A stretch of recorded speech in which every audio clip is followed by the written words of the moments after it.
Welcome to the Weekly Watch for Tuesday, August 4th. A report out of Hong Kong suggests that an increased presence in U.S. surveillance in the South China Sea is considered confrontational. Kristen Wang, senior reporter for South China Morning Post, says that there was an appreciable rise in the number of reconnaissance planes during the month of July. According to Wang, there was a group identified as the South China Sea Strategic Situation Probing Initiative, which has detailed information on U.S. aircraft seen operating in the area. The SCSPI is a think tank-style collective working out of the Peking University. They expressed their insights on the activity using the social media platform Weibo. The think tank reported that aircraft such as the newly designed Navy P-8A Poseidon, the EP-3E Electronic Warfare and Reconnaissance Plane, and the MQ-4C High-Altitude Long-Endurance UAV came within 70, 60, and then 40 miles of Chinese territorial waters. The director of the SCSPI is Hu Bo, who has stated that the concern over the increased activity stems from the risk of maritime or aerial accidents. It is thought that such an accident would result in unmanageable escalations between the two nations. A research fellow from the South Rajatnam School of International Studies at Singapore's Nanyang Technological University named Colin Koh cites the recent activities conducted by China in the region are the cause of the increased surveillance efforts. The area of the South China Sea has been the site of territorial disputes for a long time. Tensions with Taiwan, Brunei, Malaysia, the Philippines, and Vietnam over the territory have been stirred by Beijing's assertion of control over much of the space. The U.S. is critical of Beijing's claims.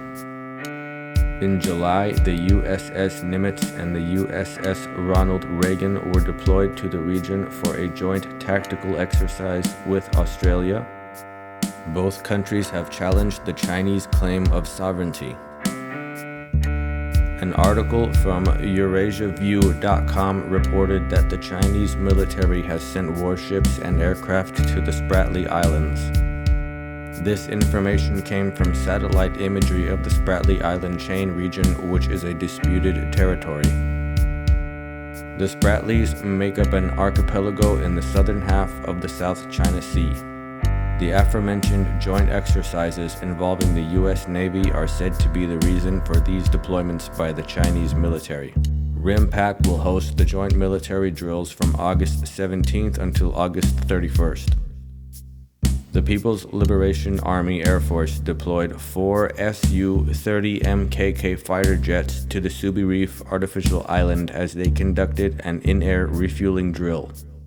Subi Reef is within 13 miles of T2 Island, which is under occupation by the Philippines.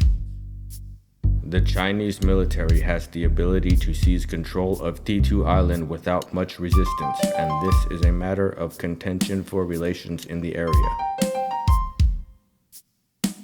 The drill confirms that the PLAAF has the capability to send aircraft to the area within 10 hours. The China Aerospace Studies Institute is part of a U.S. Air Force-affiliated university. Experts from the CASI reported that the Su-30 MKK jets were likely departing from a base in Changsha in the Hunan province.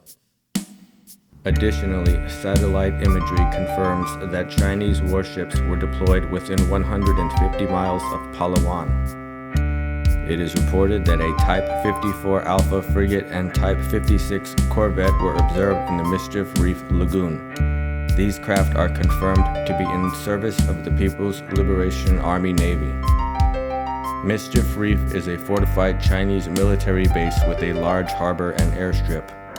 The U.S. State Department announced on July 13th that China has no legitimate claim to disputed territories in the region. The Philippine Defense Department has sided with the U.S. State Department after their announcement and will include its forces in the joint exercises scheduled for RIMPAC. Thanks for tuning in to the Weekly Watch, only on Post America Radio, where we go one we go all.